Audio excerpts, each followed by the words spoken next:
It's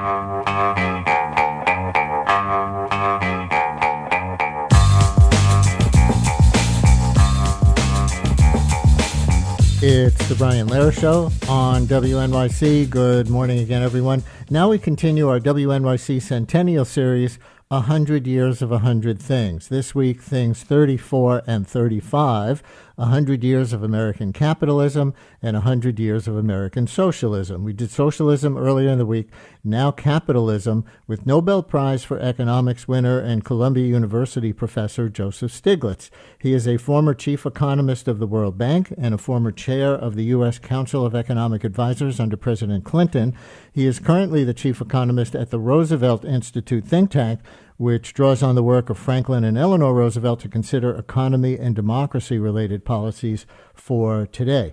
Joseph Stiglitz's latest book, for which he was on with us earlier this year, is The Road to Freedom, Economics and the Good Society. A lot of that book was about the history and philosophy of American capitalism. Professor Stiglitz, we're always happy when you can join us. Welcome back to WNYC in our 100-year series.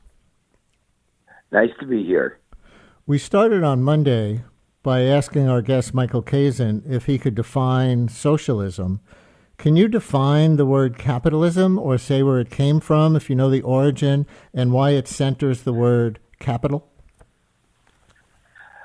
Well, the origin of the term goes back maybe 200 years as the economy moved out of agriculture into modern industry. Central to the creation of railroad, steel, was the accumulation of capital. Money was necessary to make these huge investments, markedly different from what was needed in a typical farm. And so capital became the central feature that people talked about. But today, when we think about capitalism, capital doesn't have quite the same central role. And when I was writing my book, I talked about progressive capitalism, very markedly different from the kind of capitalism that we've had. But I was not happy with the term because I thought really modern 21st century economy, it's knowledge that's important. It's the skills of individuals. It's not so much the kinds of investments that were made in the 19th century in machinery. So it's probably not a good term, but we're stuck with it. Sometimes I say maybe it's a market economy would be a better, but a market economy, again, has a problem because when you think of markets, you think of a marketplace where goods are being bought and sold. In fact, the nature of the modern 21st century economy, you have these mega firms like Google. It's hard to think of them as the same thing as the kind of market that you imagine when you go to the fresh food market outside your door. So we'll get back to the 21st century economy, but let's do some of this timeline. So like 100 years ago, as WNYC was being born in the 1920s, the U.S. economy was undergoing massive changes at that time. Some of the things you were just referring to, the industrial era and mass production of cars and other consumer goods was really taking off. Although, spoiler alert, the country was also headed for the stock market crash of 1929 and the Great Depression that followed. But can you talk a little bit about the Roaring '20s as they were known and how the economy and capitalism were changing at that time and changing the country? Well, the most famous quote is that of Calvin Coolidge, who said, "The business of America is business." It was the notion that if we just went ahead and made things, traded things, we would become richer, more prosperous, and, in a broader sense, be well off, better off. There wasn't in that kind of discussion about where the benefits were going, who was benefiting. But this period was right after the period of Theodore Roosevelt, a period where we had the Triangle Fire, where we had realized that we were treating some of the immigrants, some of the people who were very poor, in an outrageous way. So there was, even at that point, where the Roaring '20s, there was a tension between the inequalities that were actually growing at that point, reaching a peak just as the stock market bubble broke. There was a tension between over who was doing well. America may, as a whole, have had a GDP, although the concept of GDP hadn't been invented. But at the same time, there were lots of things that were not going so well. You're now the chief economist for the Roosevelt Institute, which looks at today's world with the influence of Franklin and Eleanor Roosevelt. So moving from the 1920s to the 1930s, how much did FDR not only battle the Depression, but fundamentally change the federal government's relationship with capitalism? Well, what he said is you actually have to have a very well-regulated capitalism if capitalism is going to serve the well-being of society. That was the critical thing. So it had regulations about financial markets like the SEC. It included restoring enforcement of things that had been done in the earlier era that I referred to, that Sherman antitrust law, the Federal Trade Commission, which both regulated competition but also protected consumers. It included the establishment of the Wagner Act, the National Labor Relations Board that protected workers. It was a transforming capitalism because it said capitalism on its own has some very bad aspects, and we have to protect people. It included discussions of minimum wages, a recognition that we intervened in agriculture. On its own, farmers might be left with insufficient income and price support programs. It was a massive intervention in the economy. There was enormous opposition to FDR, and including by the Supreme Court, and which people forget, right? Because he was so popular, he was elected 4 times. That's right. His views were very widely supported. But you had on the Supreme Court a bunch of very conservatives from earlier era who really didn't want this kind of intervention. They were really on the side of big business. And so they had these contradictory rulings.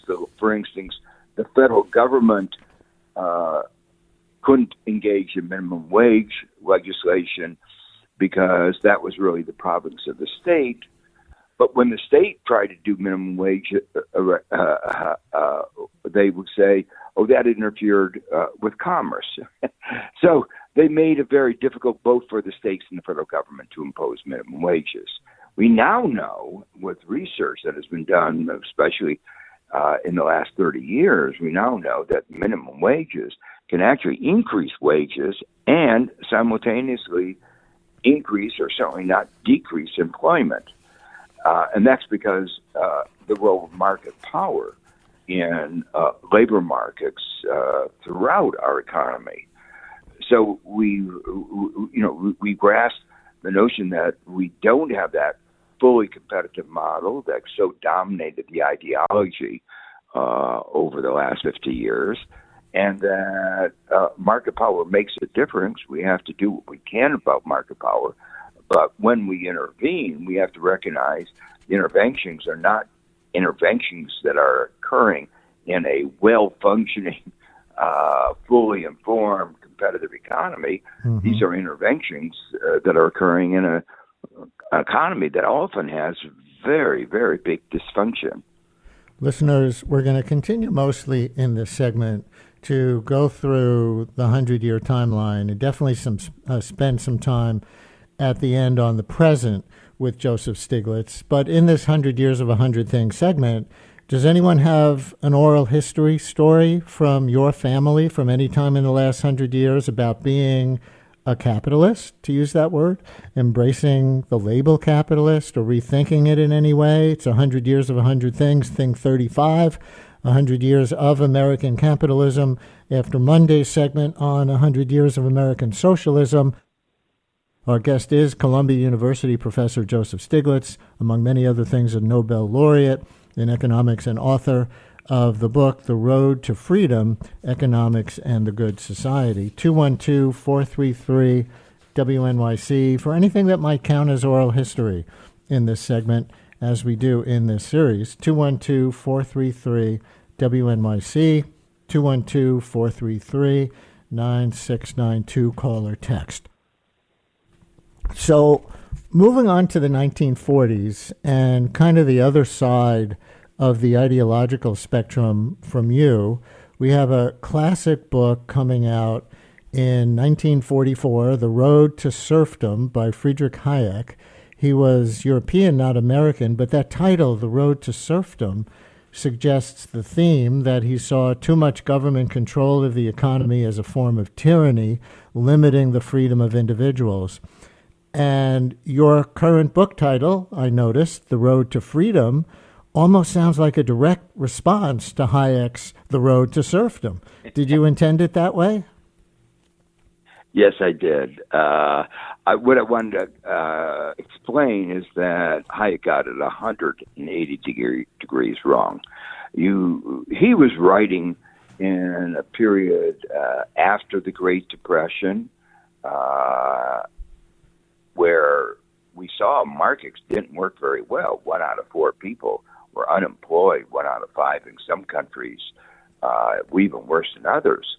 The market clearly was not working in the ideal way that the classical economists said. And government, Keynes showed, could intervene and return the economy to full employment. And then you had in the Scandinavian countries the development of the welfare state, and aspects of that adopted in the United States, Social Security to protect old age people. UK shortly after that adopted the public health system, NHS, which is a national treasure in the UK, and why average health is better in the UK than in the United States, even though we spend so much more.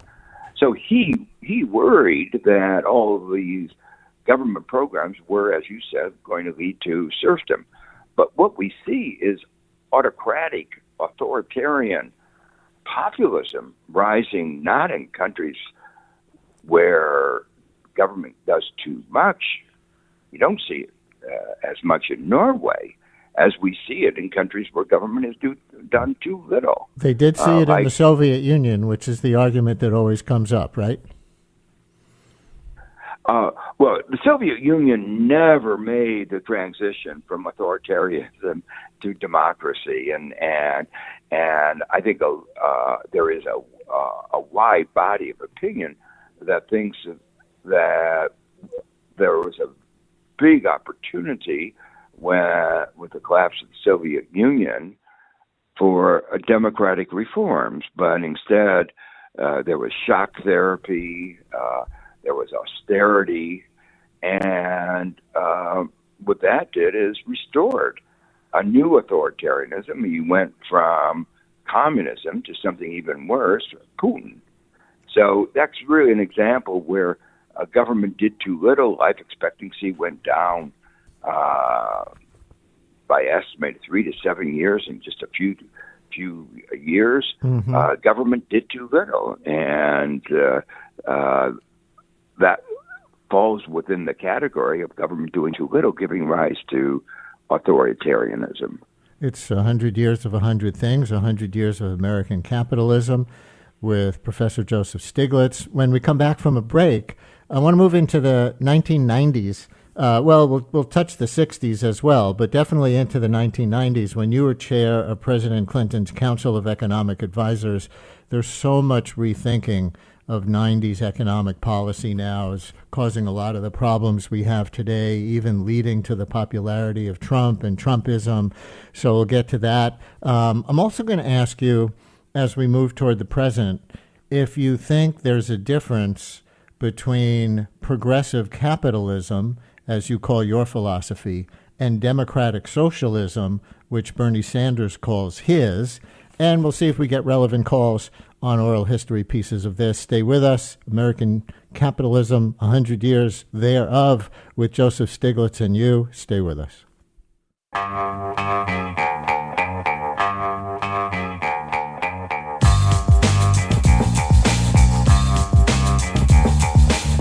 Brian Lehrer on WNYC in our 100 Years of 100 Things, WNYC Centennial Series. This week, things 34 and 35, 100 years of American capitalism and 100 years of American socialism. We did socialism earlier in the week. We're doing capitalism now with Nobel Prize for Economics winner and Columbia University professor Joseph Stiglitz. And let's take an oral history call. Christine in Westchester, you're on WNYC. Hi, Christine. Hi, good morning. I wanted to share that I recently was doing some research regarding my family in central Massachusetts in the 30s, and I came across an article by the AP in the local paper where FDR proposed what he called a share the wealth tax program, and in his comments to the nation, he quoted Andrew Carnegie saying, "Where wealth accrues honorably, the people are always silent partners." It was just striking to me how something that seems to me so logical has become considered radical. Christine, thank you. Thank you very much for that. Let's go to another one. Kylie in Northern Virginia. You're on WNYC. Hi, Kylie. Good morning. So both my maternal and paternal grandparents grew up in North Carolina on tobacco farms. And my mom and her sisters have lots and lots of stories of going down there for the summers and picking tobacco. And then, of course, they would sell the tobacco. And my great uncle told me a story once about how they came through. This is like about the intersection of capitalism and government regulation. They came through and decided which farms were going to be able to continue to sell tobacco and which ones weren't. And of course, a lot of black farmers were told you can no longer sell tobacco. And so my uncle tells a story about how my great grandmother's tobacco farm they couldn't sell tobacco anymore because the government came in and said it's now regulated and you can't sell it. So I thought that was an interesting oral history around capitalism. So is the lesson in that that this is an example from your family where they thought the government had too much of a heavy hand in regulating the market? Well, yeah, because according to his retelling, he didn't say they put out an RFP and we lost.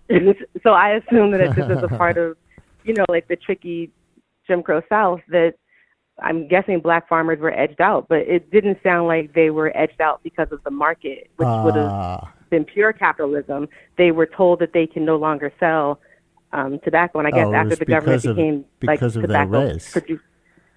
Yeah, or I don't know, but yeah, I thought it was interesting as an intersection Kylie, of capitalism and government intervention. Thank you. Good story. Any comment on either of those two callers, briefly, Professor Stiglitz? Well, they're both very interesting. One relates to vocabulary that's used today so often, the wealth creators, and there is the assumption that the wealth creators are these CEOs of the big companies. And in fact, almost everybody in our society is associated with wealth creation. The workers, you couldn't have a well-organized society with wealth creation if the society didn't work together. You need policemen, firemen, everyone. And so this vocabulary of attributing the success to a relatively few people, I think is very misguided. If you take that broader view that I've just said, it's very natural that some of the fruits of the wealth creation ought to be public and ought to be shared more widely.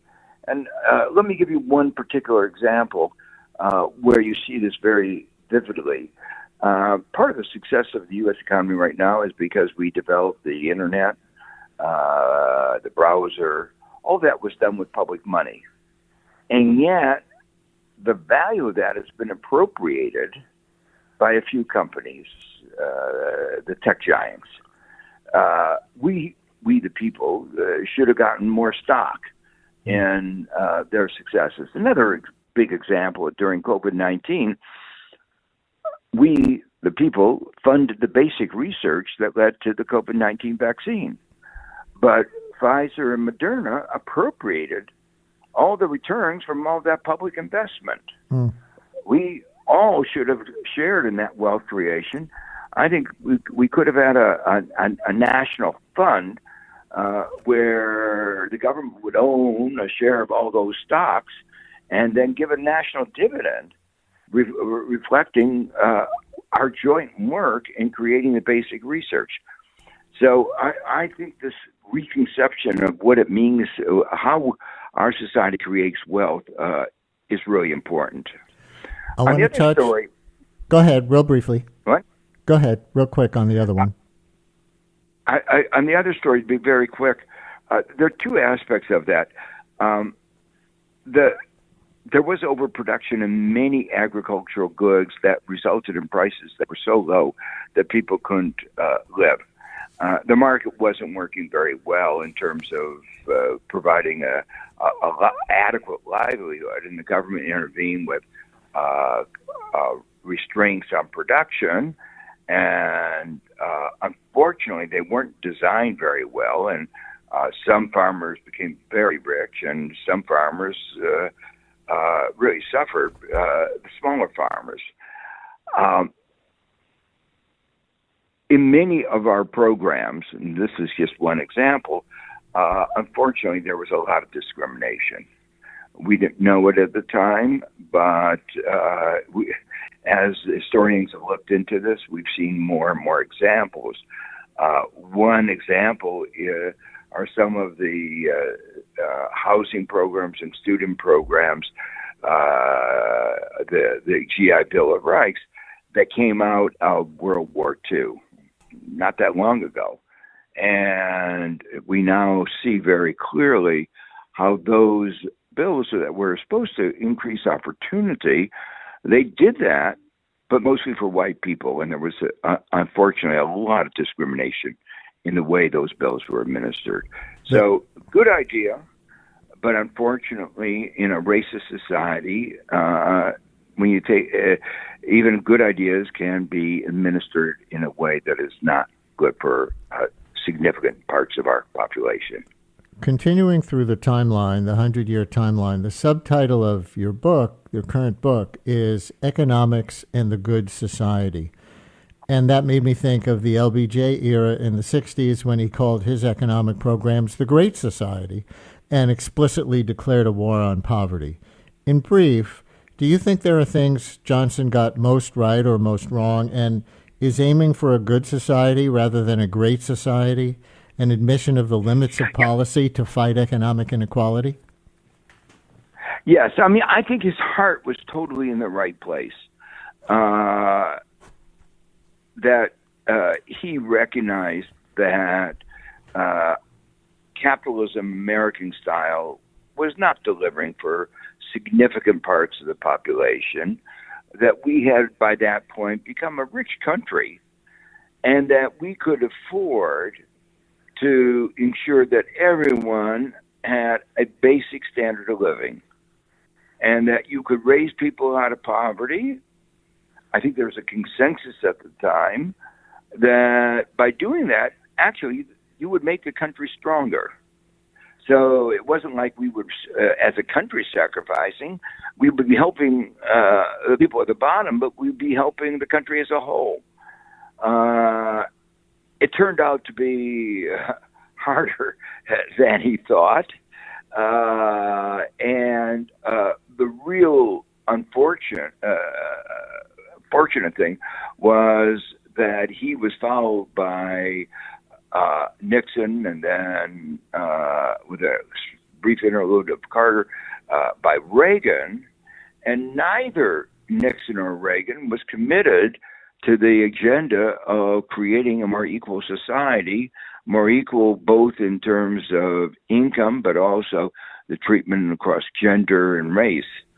So important initial first steps undone. And you can see some of those actually initially poverty going down, racial inequality getting reduced. So there was some success, but unfortunately it got reversed. In the 90s, you were chair of President Clinton's Council of Economic Advisors, and in the early 2000s, you wrote a book called The Roaring 90s, A New History of the World's Most Prosperous Decade. But I think today you look back very critically on Clinton's economic globalization policies of the 90s. Do you still think it was the world's most prosperous decade? And do you second guess anything that you were advising him as the chair of the Council on Economic Advisors at the time? Well, the subtitle of that book was Seeds of Destruction. I very much thought, even at the time, that some of the prosperity that we were creating in that period, and there was no doubt we felt a sense of prosperity, and it was a shared prosperity. The data showed that there was greater sharing in that 8-year period. But I felt at the time, and the evidence has now supported my perspective, that we were, our policies were not creating a kind of sustainable growth, and that there would be problems down the line, and those came on. 2 examples. I was very strongly opposed to financial deregulation. We had major fights within the administration. While I was there until February 1997, there was not that kind of financial deregulation. I don't know if I staved off, but certainly there were other people working with me. It was in the later part of Clinton's second term where the banks became to dominate the discourse, and they got what they wanted, and then we wound up with 2008, the financial crisis, the deepest financial crisis since the Great Depression.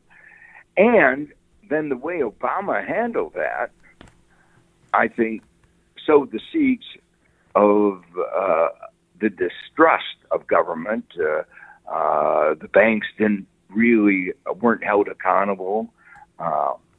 Homeowners lost their homes while the banks got bailed out. It was unconscionable. So that was one of the examples of the seed destruction that I think have contributed to our current political dilemma. And do you think those policies set the stage for Trumpism in any way? The popularity of Donald Trump, to the extent that it's linked to some people's economic fortunes? Yes, I do. I mean, it's not only their economic fortune; it was the way it was done, and you can see a lot of history in this.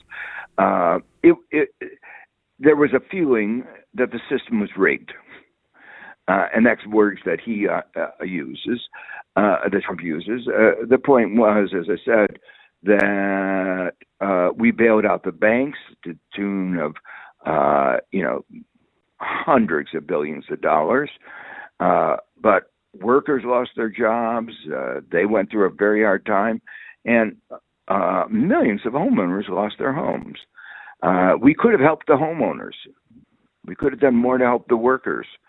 But the realpolitik of the moment, which was the bankers were driving economic policy, they put their well-being ahead of that of homeowners and workers. I had a lot of conversations, both with Obama and with people in the Treasury. I try to explain that this was not only economically not the best way of doing it, but politically it would have consequences. And we now see those political consequences. And so in our last few minutes here, and I know, that you would support more of the kinds of economic policies that Kamala Harris is for rather than Donald Trump. We've been having those debates on many segments on the show. What I want to ask you is, how different, after this whole 100-year arc of history, how different is your progressive capitalism, as you call it, from, say, Bernie Sanders' democratic socialism? Are they the same thing but using those competing words, or are they really different?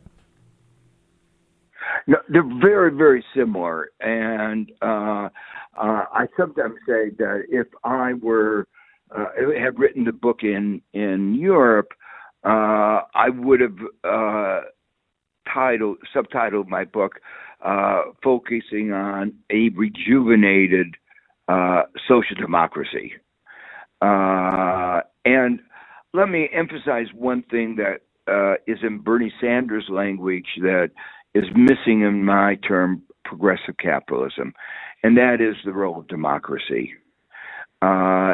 If capitalism is going to work, it has to have systems of checks and balances, that there is a natural proclivity in an unfettered market economy for the agglomeration of power, both economic power and political power. And the agglomeration of political power has the result, you get under-regulation, you get pollution, you get domination of monopolies, you get inequality that can grow without bounds. And any well-functioning society needs then a system of checks and balances. It's not only within government, but it's within society. And democracy is part of that system of checks and balances. If it hadn't been for democracy, the kinds of labor abuses that led to the Triangle Fire in the early part of the 20th century, we would not have remedied that. If it hadn't been for democracy, we would not have limited the abuse of market power of Standard Oil and the tobacco monopolies. Today, our democracy is not as strong as it is, as it should be, and we are not limiting the power of the tech giants. We need to strengthen our democracy. And that's why the term, whether we call it democratic socialism, social democracy, I think we ought to, as we think about our social, political, and economic system, keep a focus on democracy. And that's why I like having the term democracy in the description of our political, economic, and social system. Columbia University professor and chief economist at the Roosevelt Institute, Joseph Stiglitz. His latest book is The Road to Freedom, Economics and the Good Society.